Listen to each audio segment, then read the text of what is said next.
What is going on? You are listening to Tags Podcast, aka Talk About Gay Sex Podcast.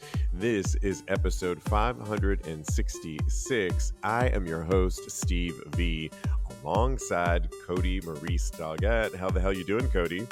Hello, darling. I'm doing wonderful today. How are you?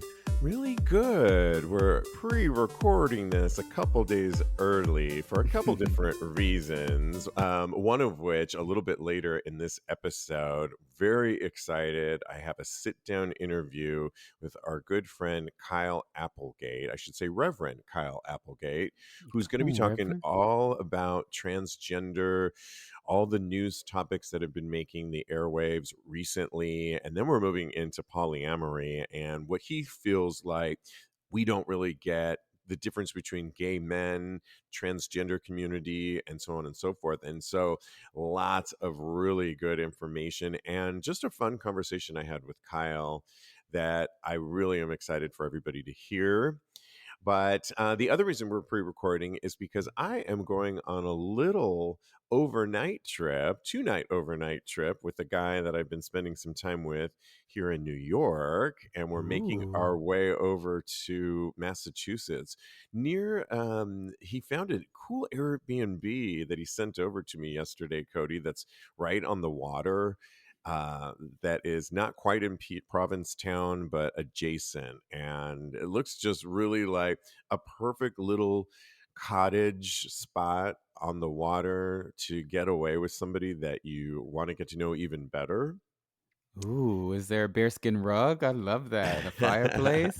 I know. I'm bringing the wine, I told him, and he said he's really happy Yes. for that. There's these two cute little chairs that you can kind of look out into the ocean. And yeah, so I'm excited for that, for spending a little bit of time getting to know him a little bit more. All And right. I bet you are, darling. Okay. okay, yeah.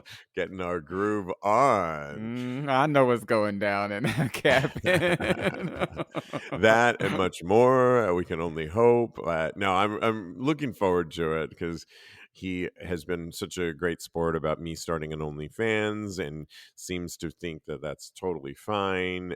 But we really like each other, so we'll see. But Great guy. Love it. I'm yeah, so happy for you, yeah. boo. Have a Thank great you. time. Thank you. Thank you. Well, let's get into a few hot topics. And it's all about nudity, the first two topics, a topic that we love here Great. at Tags Podcast. And recently, just the other day in Vermont, of all places, Burlington, Vermont, a community in the neighborhood reacted to a naked man that they saw walking down the street. And I watched this whole video of this guy walking down the street who actually has a pretty decent body. Did you happen to see the video Mm. of the guy? I saw that video. I said, I wouldn't mind him walking around my neighborhood naked. He can come on in the house too if he wants to. And he's kind of just people some the reactions range from somebody that didn't really care much, a woman, but said maybe it's not great for tourism. Yeah. She also said maybe not great for children, to a guy that I think delivers food who makes his way into the Burlington area that said, I don't want to see that, and was kind of floored by what he was watching. The man himself in question, like we said, has a really good body and was strolling at a very calm pace. Like, you see all those videos that are happening all around the country, at least here in the States, where somebody was spotted walking naked in the middle of the night and they looked deranged, and another person walking through a field or climbing over a fence, and they don't have all their marbles half the time. On Yeah. the As opposed to those, this guy actually looked like he had it together. I mean, he has, for lack of a place to put his phone, he's got one of those armbands holding his phone in place with headset and gear. I think he's not barefooted, so he's not pulling a Britney Spears walking into the gas Oh station my or like a lot of goodness. these other lunatics. He's protecting his feet.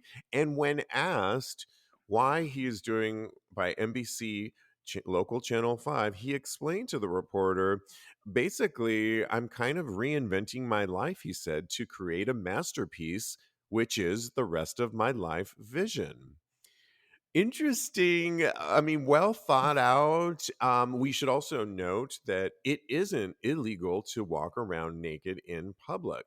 When they asked the authorities, the police said they were aware of this man, but that actually there's not a whole lot they can do with state and local laws that as long as you aren't disturbing the peace and by acting erratically or deranged, like I said before, there's not a whole lot they can do. It isn't illegal. What do you say to this? Because you and I went to the naked beach last summer. There's a designated space for us to be naked. We follow the rules on when you pass a certain sign at this particular beach in New Jersey that you can then disrobe.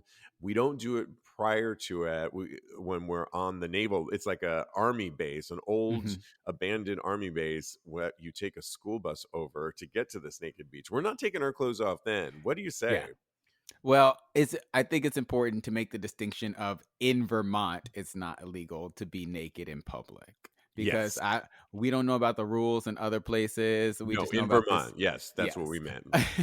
But I think that this is a great law. I think that nudity is not something to be ashamed of and that we should be able to be free, and as long as we're not bothering anybody, there's no sexual intercourse in public because that that could be considered lewd by some people, not necessarily me, but I mean, it is what it is. But I think that the human body is something that we should all get accustomed to because it's not anything that should be considered, in my personal opinion, as being uh, scandalous, because I don't think that it's not scandalous. It's how we're born. It's how we come into the world. So I think the kids should just learn how to what a human body looks like, and then a lot. I feel like this society would be a lot less judgmental if we first overcame that hurdle. I agree with you 100%. I mean, again, nothing sexual was done in nature. It was a naked body. And if he wants to reinvent his life to create a masterpiece, go Wait, on with your bad self. what was he talking about with that, though? I think I maybe forgot to mention that. he's stripping down to the core and walking through his community so that he can create a future masterpiece vision of what his life could be. And maybe he's listening to meditative music on that phone of his to really Mm, get into it. I'm here for it, but I'm here uh, with you in terms mm, of I don't think that it's that scandalous. I mean, compared to what's really going on right now, and I'm not just talking about the protests that are happening, the legitimate protests that are happening all over university mhm, campuses, but then there's violence happening. I'm not even talking about my barber who is Jewish, who literally went into our local hardware store, not just the other day, to pick up a key, like have some keys made, and the woman that worked there, and I know this woman too, she's nasty in general. She said, not another Jew coming in here. And oh, he no, heard she it. didn't. And she doubled down and said it twice. I'm not even talking about the the people that are walking down certain parts of like our neighborhoods that are getting attacked left and right. This man is not attacking anybody. He's trying to create a masterpiece of the vision of the rest of his life. Leave him alone. And currently it's not illegal there, and I say go on with your bad self. You won't see me Yeah. doing that, but hey, if this is what you need to do to create a masterpiece, then go on. I'm still questioning that masterpiece stuff. It sounds like Kennedy Davenport on Drag Race talking about her outfit, but I that's neither here nor there. Did I tell you about the time that I was in Portland, Maine, and we were riding around and we saw this naked man just strolling the streets? It was wild to me. Wow. So this is happening more and more. Maybe it's a northeastern type deal. What's I think you're that right, area yeah. called? Maybe. So okay, yeah. I'm here for it. Let's have more naked people all the time. Let's stay on nudity because recently there was a nude cruise, an actual cruise ship, Norwegian Pearl cruise ship that had passengers that shared unexpected rules they have to follow to stop everywhere from things like smelling bad. um, this cruise actually took place, a nude cruise, and the cruise called Bare Necessities. It was a straight cruise. It had been going for some time, and one passenger recently divulged on some of the things that you couldn't do on it. Like, for example, you couldn't. Um, they wrote, I just disembarked from a 2,000 person nude cruise, wrote the person. This was a cruise for nudists, not a lifestyle cruise. And accordingly, there was no public sex and no erections that they saw. And an erection would be considered poor form in the environment. And that's pretty typical of nudist colonies. Generally speaking, they said the crowd was older and, in their opinion, not particularly attractive. They also said that why it was because it was a nice feeling to be nude, just like it's a nice feeling, um, to skinny dip in the Yeah. in the water. Things that weren't allowed: no bare butts on any surface in any public space, and that I think was is a good one. And you couldn't go to dinner either with no clothes on, and I think that that is also a good one too. Would you be into a nudist cruise, Cody? Not with all these crazy rules. Okay, you're right. The one about the no bare bottoms on any furniture, I think that that is a fantastic rule. But the ones about no public erections, what am I supposed to do with it? I get hard when the wind blows the right way. So I don't know if I could adhere to that rule. Yes, I would do it, but I feel like these nudists are kind of stuck up in some form and fashion. I don't know if it's because they're straight. I don't know if it's because of any other factor that could be going on. But I feel like I would do a nudist gay cruise because I think that the it would be a lot more relaxed and there would be more fun going on. Yeah, I think I'm more inclined to designated spaces. In other words, you and I were on the Mexico Vacaya resort last October in Puerto Vallarta at a hotel. We took over the hotel, meaning Vacaya, and we were there, and they had a designated area. I believe it was the Sky Deck.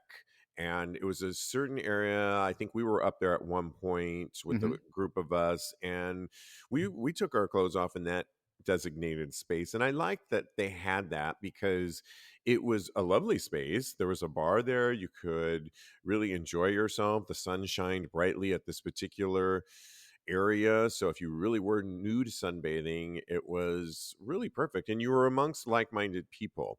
I was on the recent Caribbean cruise by Vacaya, and when we were at sea, there was a designated space in the front of the ship where you could also sun yourself, and you'd have to go get your cocktails at a bar with clothes on and then bring them to that space.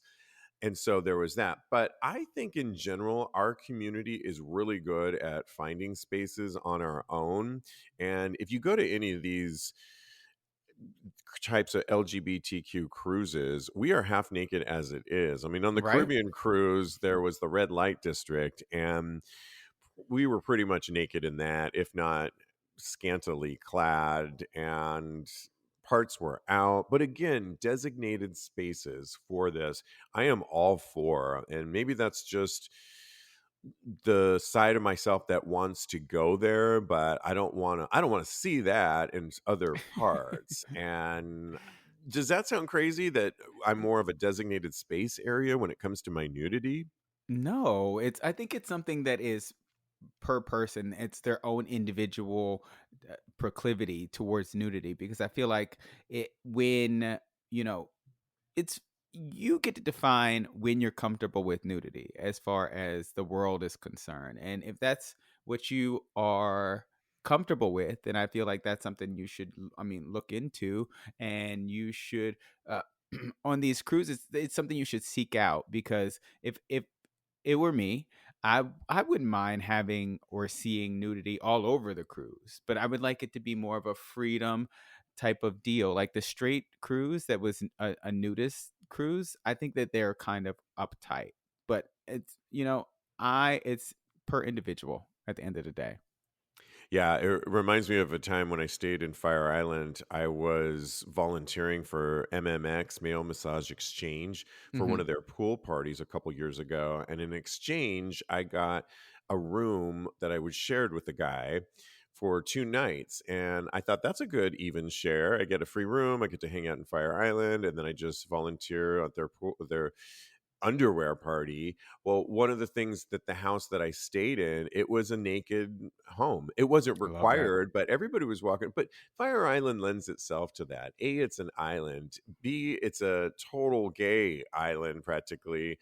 And the whole house was filled with, guys. It was about 8 of us. And I felt very comfortable in that environment because it was, again, a designated house, Hmm. designated space on an island with no cars. It just worked. And those kinds of things make sense to me. So, yeah. Yeah, it's all about comfortability at the end of the day. Would you go on this straight cruise, do you think? No, not at all. It Me sounds either. icky and not to my liking. And yeah, I don't want to see them. It's kind of funny because when we go to the naked beach in New Jersey, what's the name of Yeah. it? Sandy Hook. Yep, Sandy that's it. Hook. There's a straight area that I'll walk through, and it's fine, but I'm kind of prejudiced, and then I like to stay more amongst our community a little bit more.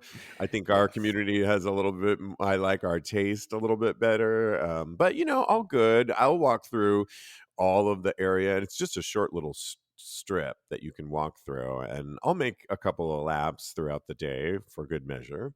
Yeah, I feel like we're freer. I don't know. I think that it's something that as far as LGBTQ plus people, I feel like we have had to overcome so much as far as our sexuality is concerned that it lends to us being a lot more free when it comes to, nudity, sexuality in general. And I feel like the straights may need to do some self-discovery as far as all that's concerned. I don't know, that's just my personal opinion. I hear you. Absolutely. Quick announcement. Next week, we are launching season 8 of Talk About Gay Sex Tags podcast. We've got some surprises coming your way, including a special offer. And that's all coming up all next week. And for through Pride, that you'll want to definitely be listening for this special offer that we cannot wait to tell you all about. All right. Well, let's get into my conversation with the Reverend Kyle Applegate. Alrighty, well, I am very excited today to be with a friend of mine, and we're going to be talking today about transgender issues, his own personal story, and then we're going to get into polyamory. I'm talking about Reverend Kyle Applegate. He is a seminary trained and ordained interfaith minister who performs weddings and memorial services, as well as ritual based spiritual sexual counseling. And he has been polyamorous for over 25 years and on the board of New York based poly groups all of that time. Kyle has done public speaking in colleges and universities throughout the tri state area on topics ranging from LGBTQ plus diversity awareness, polyamory, transsexuality, masculinity, domestic violence, queer tantra, safer sex, and HIV education. And he released his first book of poetry on Kindle called Sacred Scrawl and is working on expanding his YouTube channel at Reverend Kyle Applegate, which I subscribe today, and I encourage all of you. We'll remind you at the end of this show. You can also reach him at Sacred Journey Ministry, hashtag Sacred Journey Ministry. We'll give the websites and everything else, but first off, welcome, Kyle. Good to see you. How are Woohoo! you? Thank you for having me. This is exciting. Absolutely. We have so much to talk about, and you and I see each other often at the New York Eagle, where you can find you a few nights per week, and In we're my cage. in your cage taking our money. Yes. And as you're taking our money, you and I are often spouting off, there's an art exhibit we need to see, or have you heard about this story? And we're always going back and forth when we're not sharing those fun stories. But I'm glad to have you here and really excited that you're on the show. First off, I just wanted to talk about some transgender issues. But on your YouTube channel, I was struck by a video that was entitled "Biology is Not Destiny," or is it? And you were questioning that and telling your story of the transitioning. And 3 words that came to mind that you say in this were, the things you can't escape are your mind, your past, and your trauma. Can you just expand a little bit about your story and why those 3 things are so hard to get rid of after you transition, or at least for you? Well, first I transitioned like 23 years ago, before it was cool, before it was hip and trendy, right? And so I really don't, so I'm just of a different school of thought. Like I really do identify as a transsexual. And so the term trans, like the umbrella has gotten so huge that it's really encompassing a lot of things that I don't associate with and don't identify with and don't understand. And I'm not the gender police. I don't get to like make these decisions of who's trans and who's not trans or whatever.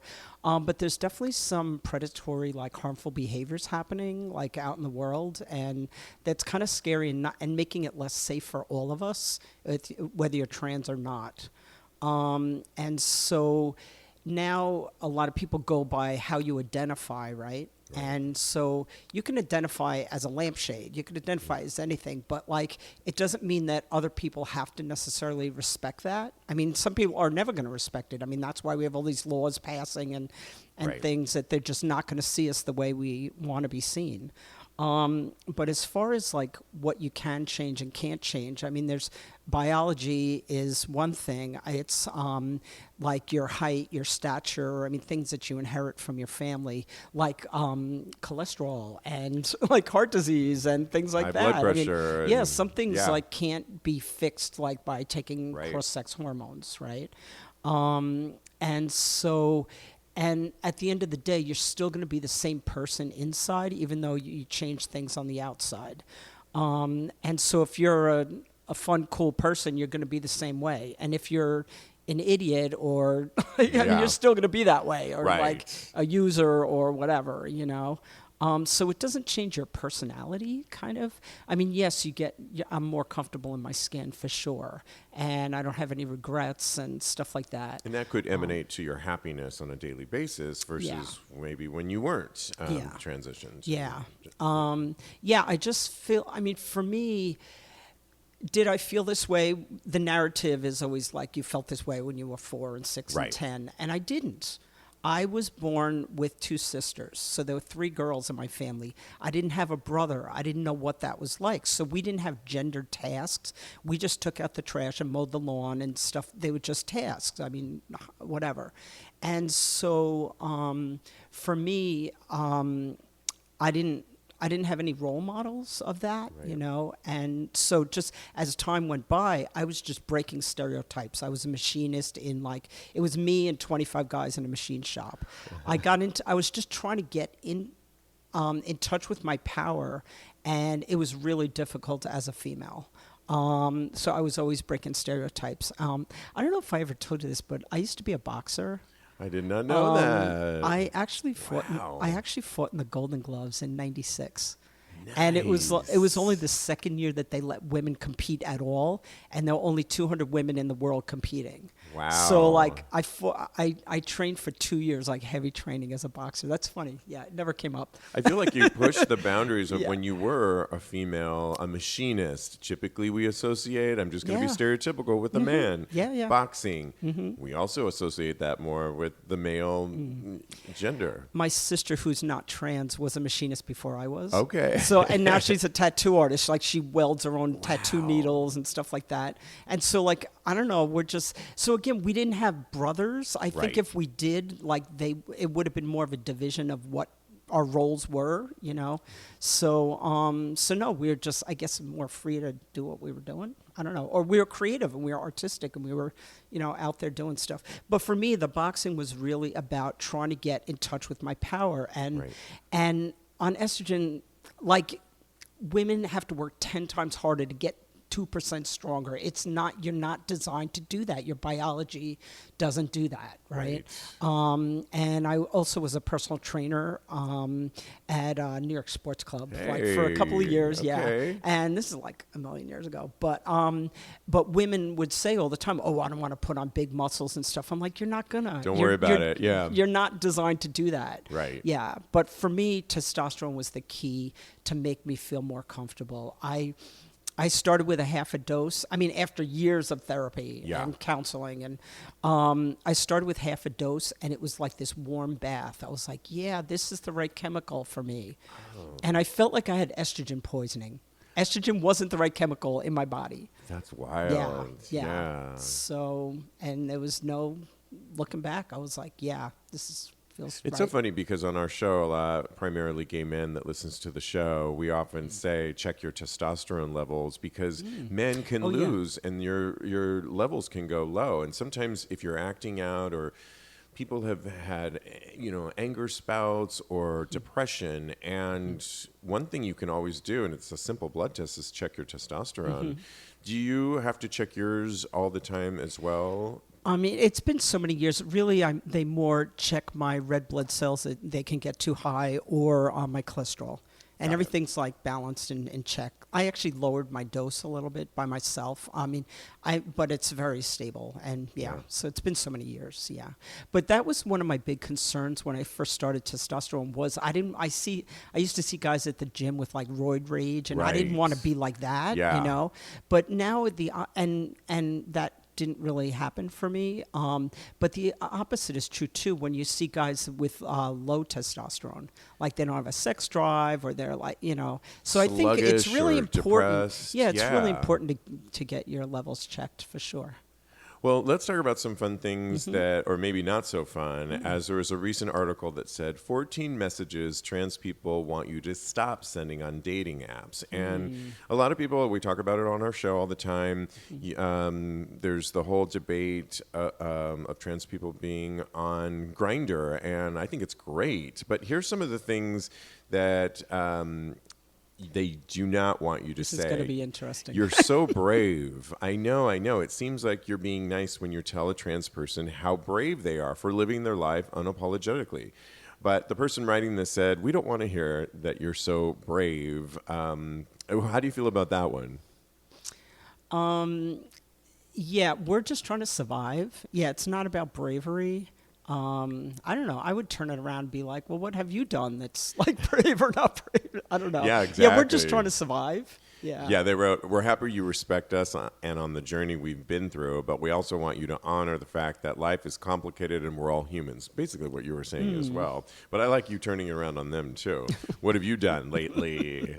To quote Janet. Get out of your own way. This has been my year to get out of my own way. And I find a lot of people, like, you need to give, I don't know, people need to give themselves permission to do brave things. And the other thing we've been talking about on our show is give yourself grace too. So if you find yourself... I love that. Yeah, if you give yourself grace to make a mistake and then you can get out of your way too, I think that's when achievements really happen. Well, that's when I started making YouTube videos again, because I didn't make any for like a year. And I was like, no, I need to get out of my own way and let go of that perfectionism thing. Yes. I mean, you're so smooth and comfortable at this. I'm like, I'm taking notes. No. No. Let's read a couple more. What does your junk look like is another thing. Are you on hormones? I mean, we were just talking about the hormones and you seemed okay with that. I don't think it's ever appropriate to say to somebody what, or do you? Well, I mean, on gay male dating apps, they ask each other that, right? That's true. Dick pics. I mean, so yeah. Right. Well, my experience is that, like, when I get a dick pic, I'm like, does a face come with this dick? Like, Yeah, exactly. but Or an asshole. It's just like, yeah, are you an yeah. asshole, or what am I Is exactly it your personality looking at? or your photo? And up close and personal, Yeah. assholes aren't to me the most attractive thing to look at. When you're in the moment and you've got the butt surrounding it, I think, yeah, that's nice. But out of context, and especially on your phone, doesn't work for me. So the first issue that I have with that is calling my genitals junk. Like, I have an issue with Yeah. that because I've done like all this tantra training, and like my body's Thank you. beautiful from my elbows to my butt. Like, so I kind of like to challenge that. But it takes a lot to offend me. I've kind of like, Yeah. it doesn't. So these questions aren't like really that Right. offensive to me. I mean, that's just me. I'm really open. But yes, I'm on testosterone. I mean, I'm just on it. I'm an open book. That's why we talk so easily. Yeah, right, exactly. And I think that's really great. Here's one that I think would probably be annoying. I could imagine you tell me, I always wanted to be with the trans. Good, where do I start? So it's like, would you ever think that that's cool to say? Or like myself, I could relate it to, oh, I love Latinos. And it's like, do you like me, or is it just the fact that I happen to be a brown Latino that I fall into the category that I felt fetishized of? Yeah, that's a good point. Again, I'm picky about who I share my body with, right? My body's a temple to me. I like that. And it's like, but at the same time, sometimes I'm too guarded, and that's a problem. As a minister, I mean, Right. I'm so used to holding safe space for other people that I don't know how to bridge that gap sometimes, and to Yeah. jump that hurdle of like, oh, okay, we're going there, kind of thing. Yeah. But yeah, I mean, I've been fetishized before and stuff, and it's like, if it's mutual admiration, I don't have a problem with it. But because I feel like the dating pool is so much thinner for me. I Right. mean, scant, whatever for me. But also, it's reminding me of a story. I was at this sex party many years ago, and there was all these. It was kind of like a brunch thing. It was like during the early afternoon, and like there was somebody like getting fucked in the sling over there, and then like some lady wanted to. It was I a like mixed. this It was a brunch mixed and gender sex party. I Yeah, like this. yeah. It's like invite only, and like and there was this lady. It was a mixed crowd, and this lady just wanted to grill me about what it was like to be trans, and I'm like, I don't want to always be an educator. Thank you. know? Like, Sometimes I thought this was going to be a fun yeah, space. Yeah, of not, I was just like, oh, like yeah, oh, a like, zoo. So, Yeah. so you need an out sometimes. Thank you. Yeah, have a mimosa, chill, and get in a sling, and then you'll figure it out. Yeah, really. Okay, well, let's move into some issues that have really been hot topics within the community, and I'm talking about bathrooms. I mean, West Carolina University is investigating a student who recorded a video of a trans woman in the bathroom, and the footage reveals the camera operator questioning the transgender student's right to use the woman's restroom. And when asked what they were doing, the transgender student replied, going to the bathroom. The person videoing then challenged her presence, asking, why are you in the girl's bathroom? And the student calmly responded, I'm a trans girl, to which the woman taping dismissively countered, but you're not a girl. And this is no different from seemingly different. I guess we could pair that up with the Planet Fitness story Right. that has been on I mean, it seems the story keeps going on, and Yeah. it's essentially a Planet. Do you remember what city it was in? That was in Alaska. Alaska, thank Yeah. you. Yeah, and it was a woman that recorded herself. It was she was in the women's restroom, and she noticed a locker room, and there was a person shaving their face, I assume, and she was appalled. And apparently, according to her, there was then a younger girl who was wrapped in a towel. Younger, we didn't really 12-year-old. 12-year-old. Okay, great. That was sort of in the corner. And this woman was horrified. And when she went up to the employees at Planet Fitness, they really didn't do much. And upon further investigation, really gave the right to what they were calling a transgendered person has the right to be in that bathroom because they identified as a woman. And this woman really, she got her membership. I guess she was Revoked. her because she caused such a fuss. And let's get into both of these issues. Okay. So much to discuss. I'm really conflicted about this because I go to Planet Fitness. Wow. Okay. And so I really side with the woman, and not with the trans woman, because anybody that's listening should Google Planet Fitness trans debate images, and they'll see a picture of a man shaving his face in the ladies' locker room. I think people really need to stay in their own lane. I am always going to stand up for women having safe spaces. That woman was where she was supposed to be. The non-trans woman was where she was supposed to be. That was her designated space.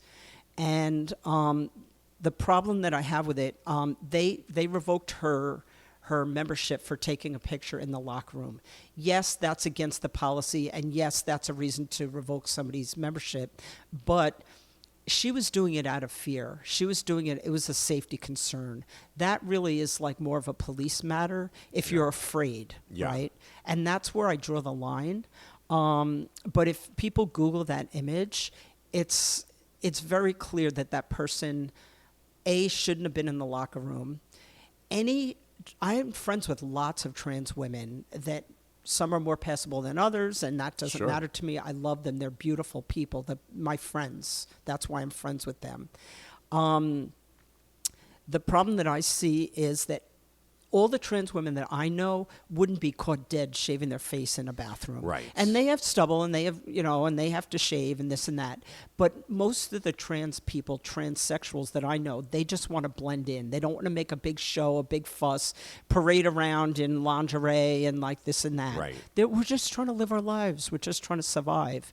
And so that's the issue that I have with that, with the Planet Fitness thing, that they should have sided with women's safety, not with, and to double down on that, back in the day, I think that they need to go by people's legal ID, because now a lot of people identify as non-binary, as this, as that, but if you're going to jump through the hoops to get your legal name change done, I had to go to therapy for years. And then I had to get 2 different doctors to write letters that say, I have undergone irreversible medical intervention and that one gender predominates over the other. Those are the letters I needed to get in order to get my documents changed. Got it. And so your ID now. Everything's male. Right. Yeah. Because that's another, But these people aren't jumping through any of those hoops. Right. They just like, throw on a wig, call me a female. Right. But I think some of them have some of them have ulterior motives. And there's this new term, AGP, it's autogynephilia, that are people that don't have gender dysphoria, but they're transitioning so they can have access to women's spaces because it like sexually turns them on to be seen as a woman. It's not about identity. It's not about dysphoria. And so these are the kind of people that we're talking about. Yeah. What do you think about a lot of these other laws that seem to be introduced? Mississippi, Republicans are passing anti-trans bathroom bills just at the last minute. Utah, like I said, is going to have a snitch line that you would be able to call this line. Like we have 311 here in New York City. This would also be a line that you could report on other people. So now we're self-policing other people. Maybe if it's in the case where if someone felt unsafe, perhaps, but isn't that really the job of the institution? So if we go back to the Planet Fitness, shouldn't they have empowered their employees to make a more concerted effort versus a snitch line or people taking it upon themselves? Because in that case, everybody's just going to do what they want, and it's always going to be subjective. When I first started to transition, I worked at New York Sports Club, and I was using the ladies' room for a while up until the point I was at one gym where they only had a women's locker room and a men's locker room, and I was like, I really had to go to the bathroom. I was like, oh no, what do I do? And my coworker, who's this big, huge, like Puerto Rican guy. He was such a sweetheart. And I was like, what should I do? And he's like, just go in the men's room. And I did. And, oh, no, I think that was the last time. I remember the exact last time. It was on 14th Street. Yeah. The last time I used the ladies' bathroom was I said, I just have to go. I'll go into the ladies' room. I was still kind of androgynous at the time. I went in and I sat down. This is gross, but I sat down and on the back of the door was a advertisement for yeast infection medicine. And I was like, I'm so in the wrong bathroom. Oh, my. So, like, when you're in the wrong place. Right. Yeah, exactly. And it's not that I'm not immune to getting yeast infection, but it's like, yeah. Yeah. Oh. It's like, this is the target audience. This is who should be in here. Yeah, exactly. That's hilarious. I mean, what do you think about general attitudes in the trans community? Within our LGBTQ community. And I say that because I noticed some shifting happen. I feel like for so long, the T has been so separate from LGBT. Forever, bisexual people didn't feel part of it. I feel like when we're reading stories for our show, it's somebody, a trans person, sadly, that has been beaten. And this is the news that they get. I have a friend, Will, of Tantric Fitness, that he has adult material that he puts out, OnlyFans, just for fans, and he started collaborating with trans people, trans women, and trans men, and enjoying it, and putting it out there for his content. It's the energy. It's who you are inside, that energy that's giving off. And so I am seeing a lot of these, Blair White's good at pointing these out, but I'm seeing a lot of these trans people who identify as trans women who are coming off with this male energy. You have to accept me, and I'm going to use the ladies' room whether you like it or not. And they're coming at it with male energy. Right. Women don't come at it like that. Yeah. Yeah, I mean, and trans guys, especially, we're socialized as female. We come at it at a more humble back space. Yeah. Like having been socialized as a woman, having that male gaze walking down the street, we avoid eye contact. We're not in your face like ready to fight, Yeah. But getting back to what you're asking about all these laws and stuff, a lot of these are taking place in southern states Pretty where much all there's of like them. gun law, with like people walking around with guns and stuff. It's really scary. It's very. I mean, yeah. Yeah. So it's a problem. And again, I'm sorry, I don't mean to keep going back to who's trans and who isn't trans, but when you're trans and you're stepping into the spotlight or onto a microphone, you are representing a community. Some people don't know about us. And I really would like the first point of contact to be educational and informative and respectful. And these remember the Biden invited trans people for Trans Day of Visibility to the White House, and these people were taking their tops off. Oh, I remember that. And we it's talked like, what about the it. fuck? Yeah, like, right. I mean, no, we just want to blend in. We don't want to be like sensationalism. And maybe not even blend in because we want everyone to, if you're Be a social unique. media be unique and be Yeah. themselves, but you're at Yeah. the White House. I mean, I now have an OnlyFans. I've been invited to the White House back then. Did I go in my tank top as a gay man? No. Yeah, with the I nipples out. No, of course not. I respected the institution Exactly. and what it was, and it's not the time to. Sorry, tangent. I agree. But that puts us back. That's what I'm saying. This puts us back. It does. And those are the stories that, of course, get picked up, and it's a whole thing. I want to just quickly tap into pronouns and how people identify with their pronouns. You were sending me, is her name Blair, the woman? Yeah, who's very funny, I think, a lot of her. Yeah. She reads people on TikTok For or filth. Instagram Yeah. for their filth that she feels they're wrong. There was a whole thing, you sent me a few of them about I've been misgendered and people coming onto the platform, and then she stops them and she says, "Were you?" And how do you feel about the pronouns and being misgendered and that debate? Well, for me, I mean, I use he, him pronouns. And obviously, I mean, I have this big beard on my face. And so it's odd that somebody would misgender me Right. at this point. Yeah. But once a week, I get misgendered on the phone. People call me Miss and Ma'am all the time. And it's not because of my voice, it's because my inflection, because I'm polite. Yes. And so I speak more like, I guess, like a female or whatever that way. And you listen. Oh, yeah. Yeah, right. Thank you. Yeah. But what was the question again? The pronouns and being misgendered and people saying I've been misgendered and going on social media. Well, I think some of this, I'm sorry, I'm old school, but it's like, I think some of the younger people, I think what Blair was pointing out is these people are using some of the younger people that are complaining about pronouns are like, oh, I've been traumatized. Like I have to go home early. I can't finish my shift because like, if I don't work my shift, I don't get paid. I can't pay my rent. Thank you. The rent doesn't pay itself. Can you imagine walking out on the Eagle and leaving them high and dry? Sometimes you have to eat humble pie, or like we all have to do things we don't want to do in order to do things we do want to do. And so with pronouns, like till my parents passed away, they would call me Kyle, but they would be like, oh, Kyle, she's on the phone. It's like pronouns don't matter to me. I don't really care. It's like, are you being nice to me? Are you like, are you a threat? Are you, right. I don't know. Obvious things that you could figure out. Yeah. But also I think the thing that Blair's pointing out is that these people that she's reacting to their videos, whatever, they have a big grin on their face like, oh, I'm so triggered. I'm so upset. Like, but they don't look upset. Or traumatized. And people like with you and I's generations, we know what trauma is. Yes. We've been abused. We've had bottles thrown at us, like stuff like that. And we didn't have a platform to get on there and have a grin on our face talking about, oh my God, no, I was just... I've been traumatized. I'm not, and I'm in therapy working it out. I'm not like going on Instagram telling everyone about it.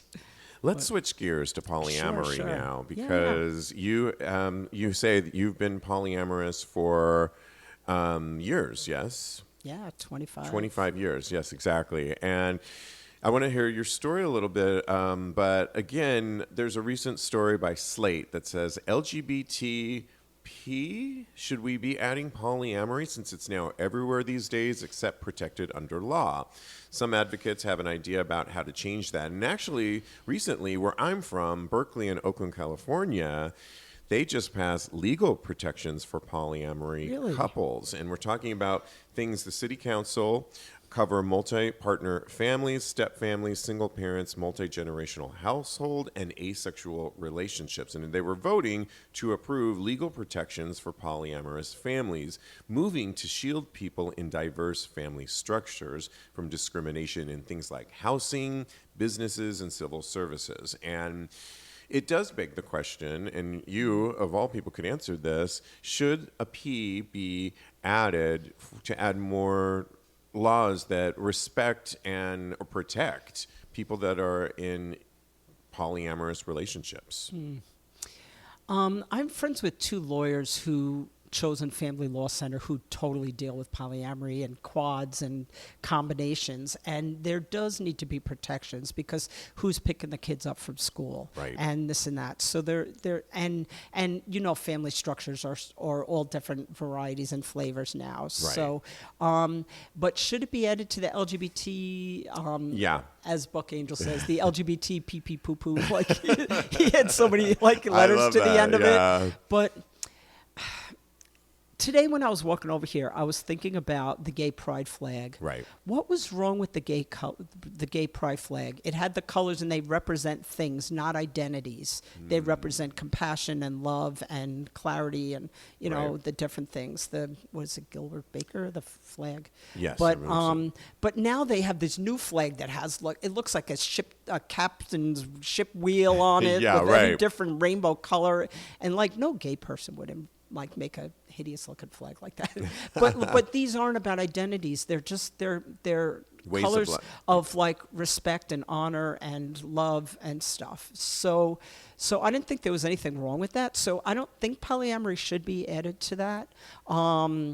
But that doesn't say, we need laws to protect family structures for sure. And I know, some different long-lasting triads and quads and stuff. And you bring up good points. So, And yeah. I mentioned these new laws are Berkeley and Oakland. Couldn't be more liberal cities in Yeah, America. And there was yeah. another story I was reading that, we were just talking earlier that in the middle of the country, it's where you're seeing no rights taken away. And so it's really, when you leave it up to the state, the left is always blue states are always going to be on the forefront of it, but it doesn't protect everybody as a nation. Well, to bring gay into polyamory, what's interesting, I guess, from my story is that half my life, I transitioned at 39, right? Right. And so I lived half my life as a female. I was polyamorous for the first half as a female, and then I was polyamorous as a male, and it's way different. Yeah.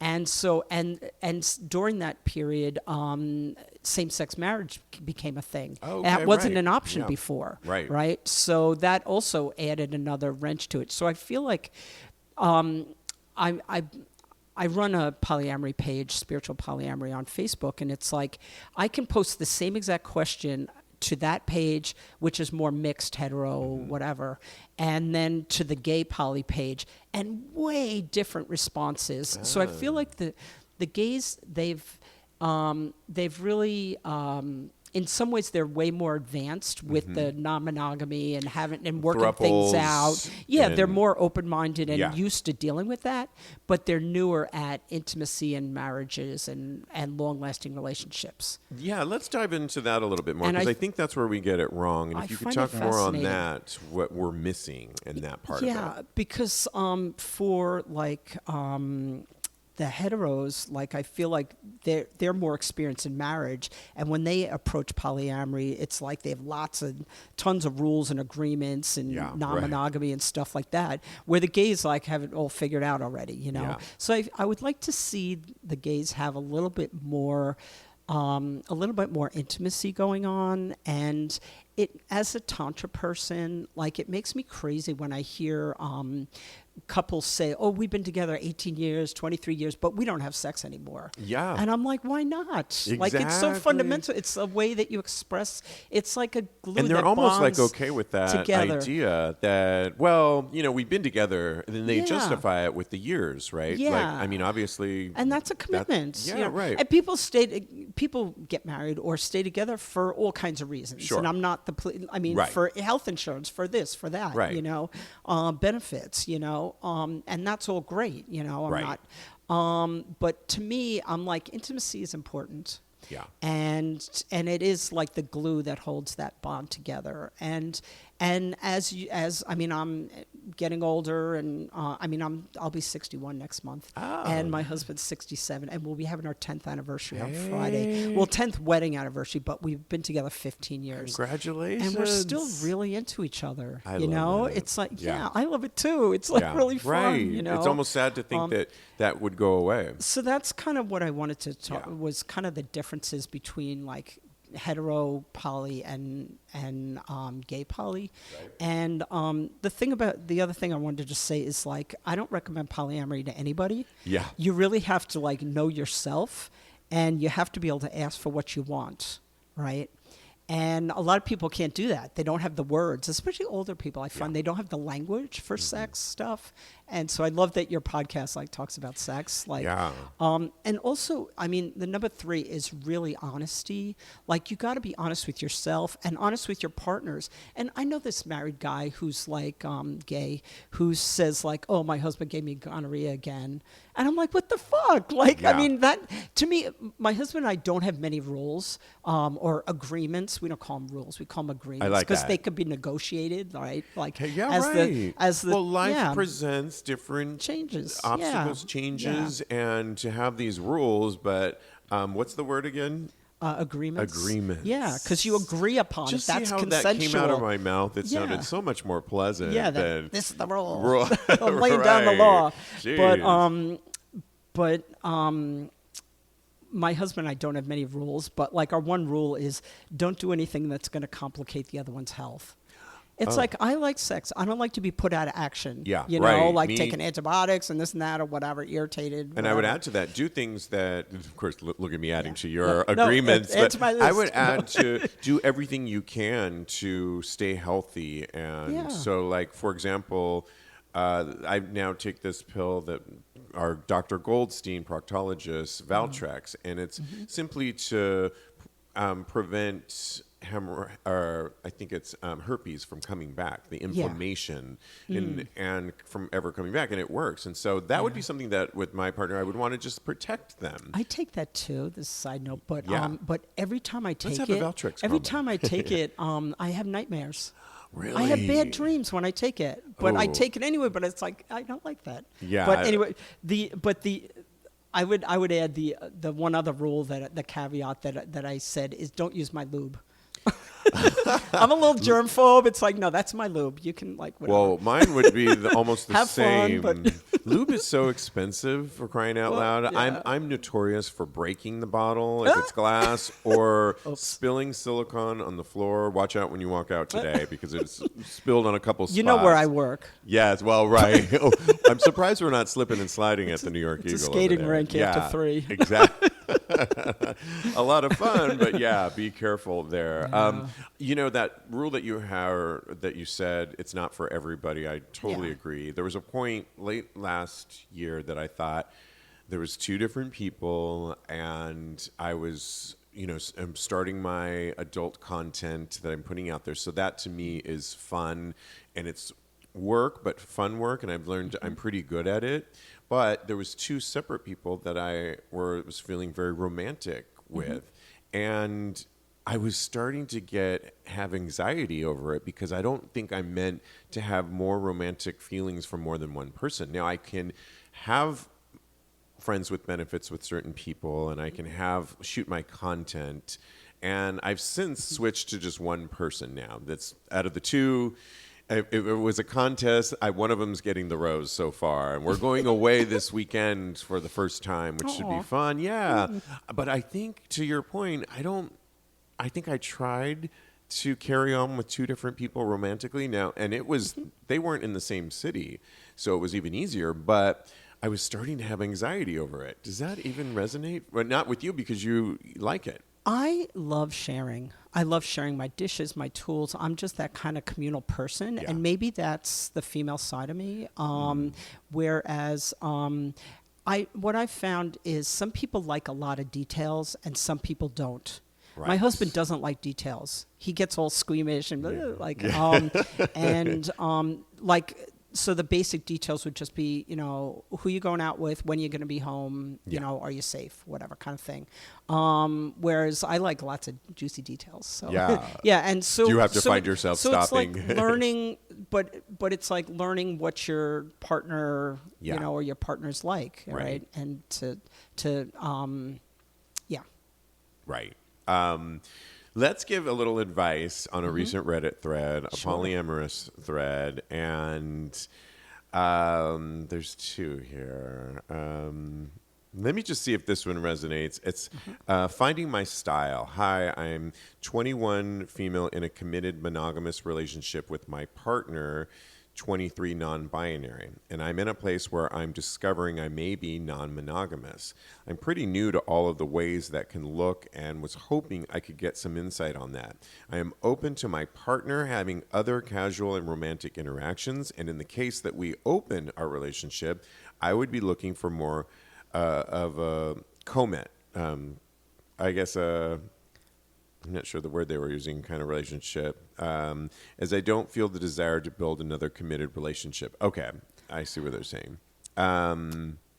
So it's okay that, polyamory, a lot, people think it's all about sex, but a lot of it's about scheduling. And I think the practical side of it, and I think that this woman is at an advantage because she has a non-binary partner, so they could play with like genders and and so I think that's that could be a plus. You only in polyamory, opening a relationship is never going to solve its problems. Right. A lot of people think that. But it may even complicate. Yeah, totally. And so, what was I going to say about opening? You can only go as fast as your slower partner. Got it. So you try to take like baby steps. And my husband and I, we had agonizing too much conversation about it. It's like at some point you have to, it's easy to be an armchair philosopher and sit in your lounge chair at home and think about all the different combinations or how things would be, but to actually step out the door or have that date or whatever is a whole different thing. Oh, yeah. And so we took a lot of baby steps and and some missteps, and then you renegotiate. Right? I like that. What works out, Yep. you know. So yeah. Great advice. I love that. And I also like that you said that it's not always sexual, because this person went on to say that for reference, I'm not a very sexually driven. Yeah. So, yeah. And your sex drives are different. That could be one avenue for going towards polyamory. I love it. This has been very enlightening. Oh, good. I want to talk about your book that is now on Kindle, and it's available, like I said, on Kindle. It's a book of poetry called Sacred Scrawl. So what is scrawl? Talk about that word. And that word is really like quickly written is what it means, but really this is really a comprehensive book of like that spans the lifetime of me doing poetry. I mean, I've been keeping journals for like 16 years. And so this is actually like really some of my early days before I transitioned, and it kind of follows my journey, right? And so I really want to get printed copies. I don't like this Kindle thing, but I'm really working on my second book where my poems are more evolved. And I mean, so you can kind of see the progression of it, which is cool, the arc of that. I also wrote I have a couple of erotic short stories that's going to be the next thing that I'll be pushing out. But right now, I'm working on my poetry. I love it. And if you would, you have agreed to read a couple of excerpts from your book right now. Cool, thanks. This first one, it's gender in 3 acts. And so the first...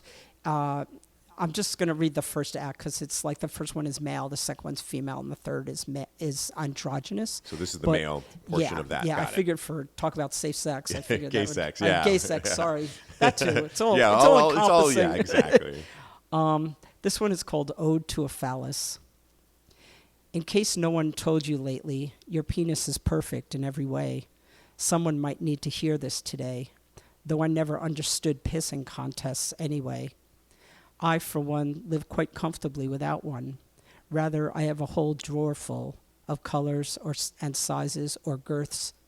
Yet you were born with only one. It is best to make friends with something you handle every day of your life, unless you're transgender, of course. For there are showers and growers and tantrum throwers and others who are on holiday. All are good and fine, if not divine, in their own way. Love that. I have a picture cute. I want to share with you that I took of my dildos collection the other day that could go great with this piece. I thought of girth when I was... Yeah. And this other one is my most recent. It's called Night Shift because I work nights. Yes. I stumble home, not duped by alcohol, just tired from a shift of dancing and merriment. Lights of the disco ball ever swirling till 4 a.m. The walls still vibrating in my mind. The moon is full, and the lights are out on the Empire State Building at this hour. People swarm around glaring meat trucks at this hour. Praise Allah for halal, for gristle and pita bread to absorb the alcohol at this hour. Sucking on bones while sitting in flattened gum on the curbs. Girls cling to one another, trying not to topple off monstrously high heels, tugging constantly at their short skirts, tiny purses flailing around tiny wrists. Nobody seems to want to go home at this hour. Men tuck into doorways, leaving sacred rivulets of piss in their wakes for morning dog walkers and residents to find. As the sky changes from black to deep inky blue, yellow cabs become sparse at this hour. Delivery drivers hop out, tying double-bagged baked goods to the door handles of businesses too tall for the rats to reach. And caffeinated sanitation workers speed from corner to corner, throwing trash cans willy-nilly to their own rhythms. How do New Yorkers sleep at this hour?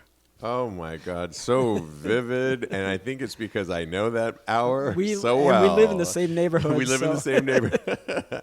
Love that so Thank you. much. It's so vivid. And I can just meet the book, like we said, is called Sacred Scrawl. It's available on Kindle. Yeah. Can you also get it via the website as well? No, not yet. Okay, but you can visit Kyle's website at sacredjourneyhealing.com, sacredjourneyhealing.com. And we really want people to go to your YouTube channel, correct? Yes. And that is at Rev Kyle Applegate. Rev Kyle Applegate. Like I said, I subscribe today. Any other places you want to push or promote? We'll put it on show notes, but of course, list it here as well. No, this has been really fun. Thank you. A lot of fun. Thank you so much. Yeah. We'll have to have you back again when the next book comes out. All right. Thank you so much. All right. Bye-bye. Oh my gosh. Well, we are always here for more advice for you. You can always message us on the website, tagspodast.com, or go to our handles, which I will give at the end of this show. Little sidebar. Tonight, I'm actually going to go see, I think you know this artist, Miguel Angel Reyes. Oh, I'm so jealous. I love him. He's the best. Tell him I said hi. I will. Have you posed for him before? Yes. Yep. Me Okay. and Joe did together. That's right. And I have too. I have the actual photograph. Maybe I'll share on our Patreon page of what Miguel drew of me. But he has a You want me new to send you mine too? Yes, and we'll post Okay. that on Patreon as well. Please shout out to Miguel Angel Reyes. His new exhibit is called After Midnight, The Art of Miguel Angel Reyes, drawing and print exhibit at the Soho Project Space in New York City. If you find yourself making your way, it begins tonight, May 10th, but it goes to May 19th. So if you find yourself in New York and you want to see some really, really sexy, erotic art by an artist that your hosts really recommend and know and have posed for, then check out After Midnight, again at the Soho Project Space. And you can follow my co-host Kodi. He's a life coach at KMD Coaching on Instagram. Download his new song, Talk About It, wherever you get your music. Inspired by this show, Tags Podcast. Follow him on the gram personal account at Mr. Maurice. Mr. Maurice. Follow me. I am _Steve V on Instagram, or go to my Twitter account at Tags Podcast, where you get a preview of my Just for Fans and Only Fans. Again, special announcement coming out next week. And thanks, Kyle Applegate, Reverend Kyle Applegate. So insightful. He will be back for more. Kodi, and in the meantime, continue having hot Hot gay sex.